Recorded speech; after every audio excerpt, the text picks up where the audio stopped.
Assalamualaikum warahmatullahi wabarakatuh. Perkenalkan, nama saya Rizky Banyumili. Pada kesempatan hari ini, saya ingin menjelaskan tentang perekonomian Indonesia, lebih ke UMKM-nya. Terus, apa sih yang membuat Indonesia hingga saat ini masih bertahan dari segi ekonomi? Untuk itu, saya akan jelaskan untuk materi tersebut. Pertumbuhan ekonomi Indonesia. Indonesia telah mengalami pertumbuhan ekonomi yang stabil selama beberapa dekade terakhir. Pertumbuhan ini didorong oleh berbagai faktor, seperti peningkatan investasi, konsumsi domestik yang kuat, dan ekspor yang beragam. Peran UMKM dalam perekonomian Indonesia. Perlu diketahui pada saat Indonesia krisis pangan pada saat itu, hingga harga dolar naik banget, yang tadinya 2.500 sampai belasan ribu, 16.000 kalau nggak salah. Dan hingga saat ini, ekonomi Indonesia termasuk perekonomian yang masih bagus, ekonomi selancar. Peran-peran apa sih yang dulu bisa menyelamatkan Indonesia hingga saat ini? Sekarang kan sudah banyak tuh investor-investor. Tapi sebelumnya, hingga saat ini pun sebenarnya, mengapa perputaran duit di Indonesia selalu berjalan, itu didukung oleh UMKM-UMKM-nya. Di Indonesia itu banyak sekali UMKM-nya. Itu juga yang mengatur perputaran uang di sananya. Termasuk kemandirian masyarakat terhadap suatu hal seperti kayak toko-toko, contoh warung Madura deh, itu dia ngebuat Indonesia hingga saat ini perputaran uangnya masih normal. UMKM seperti itu kayak Madura tuh, warung Madura, siapa sih nggak kenal warung Madura? Dari pagi sampai pagi nggak tutup-tutup tuh warung. Nah, itu dia mengapa UMKM itu penting banget di Indonesia pada saat itu untuk mengangkat krisis moneter pada saat itu. Peran UMKM dalam perekonomian. Pertama, kontribusi besar. UMKM merupakan tulang punggung perekonomian Indonesia, menyumbang lebih dari 60% PDB dan menyerap lebih dari 97% tenaga kerja. Di sini dijelaskan bahwa bukan pabrik-pabrik ataupun toko-toko besar atau perusahaan-perusahaan besar. UMKM itu sangat luar biasa, menyumbang lebih dari 60% loh. Dan banyak orang yang nganggur pada saat itu, semua pada bekerja. Terus atas dasar apa UMKM?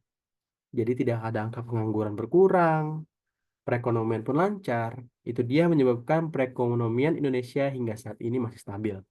Yang kedua, ada penggerakan ekonomi. UMKM memainkan peran penting dalam menciptakan lapangan kerja, meningkatkan pendapatan masyarakat, dan mendorong pertumbuhan ekonomi di berbagai daerah. Tentu saja, sudah saya jelaskan tadi, termasuk usaha yang sangat mandiri. Luar biasa. Dia pemiliknya, dia juga bosnya. Ketiga, sumber inovasi. UMKM merupakan sumber inovasi dan kreativitas mengembangkan produk dan jasa yang unik dan memenuhi kebutuhan pasar lokal. Tantangan yang dihadapi oleh UMKM. Pertama, ada akses pembiayaan. Kesulitan mendapat pinjaman modal dari bank dengan bunga yang tinggi menjadi kendala utama sebagian besar UMKM. Jelas sih kalau UMKM itu susah buat dapetin pinjaman dari bank. Apalagi kadang asetnya pun kan bank ketika minjemin uang kan dia harus ngelihat nih perusahaan tersebut asetnya seperti apa. Sedangkan kalau UMKM biasanya rada minim di sananya. Keterbatasan teknologi. Banyak UMKM masih mengandalkan metode tradisional dan belum memanfaatkan teknologi digital untuk meningkatkan efisiensi dan daya saing. Yang ketiga ada sumber daya manusia, keterbatasan keterampilan dan pengetahuan tentang manajemen bisnis, serta pemasaran menjadi tantangan bagi UMKM untuk berkembang. Yang keempat ada persaingan. Persaingan ketat dari perusahaan besar dan UMKM lain membuat UMKM harus berinovasi dan meningkatkan kualitas produk dan layanan. Sekarang kalau menurut saya sih itu suatu tantangan juga. Cuma belakangan ini kayak e-commerce seperti Shopee itu kan menjalin kemitraan juga dengan banyak-banyak UMKM. Contohnya kayak kemarin saya beli lampu lampu tidur itu tuh ternyata made in Indonesia, buatan Indonesia. Saya lihat itu masih handmade, masih buatan tangan. Kayak hal-hal kecil kayak gitu sekarang kalau untuk teknologi benar UMKM kebanyakan belum ke masalah di digital ya, tapi nggak sedikit juga yang udah mulai menjual di kayak Digital bisnis seperti e-commerce kayak Shopee, jual-jual di Tokopedia itu kerjasama yang saling menguntungkan sih. Dukungan pemerintah untuk UMKM. Program kredit. Pemerintah menyediakan berbagai program kredit dengan bunga rendah dan jangka waktu yang fleksibel untuk membantu UMKM mengembangkan usahanya. Kedua, ada pelatihan pendampingan. Pemerintah memberikan pelatihan dan pendampingan bagi UMKM untuk meningkatkan kapasitas dan keterampilan mereka dalam menjalankan bisnis. Yang ketiga, ada fasilitas pemasaran. Pemerintah menyediakan platform dan fasilitas untuk membantu UMKM memasarkan produk dan jasa mereka, baik di dalam maupun di luar negeri. Yang keempat, ada deregulasi. Pemerintah terus melakukan deregulasi dan penyederhanaan peraturan untuk menciptakan iklim usaha yang kondusif bagi UMKM. Di sini adalah dukungan pemerintah kepada UMKM nih. Banyak sih kayak brand sepatu saya tuh namanya Kompas. Kompas itu luar biasa, masih buatan tangan juga, dia juga dukung oleh pemerintah. Sekarang sih dia udah masuk internasional, kolaborasi dengan musisi band, anak-anak seni di sana. Inovasi dan digitalisasi UMKM, e-commerce memanfaatkan platform e-commerce untuk memperluas jangkauan pasar dan meningkatkan penjualan. Yang tadi saya bilang, menjalin kerjasama dengan e-commerce digital untuk menjual barang tersebut. Kedua, pemasaran digital menggunakan media sosial atau platform digital untuk mempromosikan produk dan jasa. Sistem pembayaran digital, pemanfaatan teknologi. Akses pembiayaan bagi UMKM. Sumber pembiayaan keterangan bank, kredit, usaha, modal kerja, bank lembaga keuangan, pinjaman modal kerja, faktoring atau leasing, pemerintah, program kredit usaha rakyat, bantuan modal kerja, investor, pendanaan modal ventura, investasi saham. Kebanyakan sih kalau UMKM biasanya kalau misalnya dia berinovatif atau berinovasi kayak untuk ya obat-obatan atau sesuatu hal yang belum ada.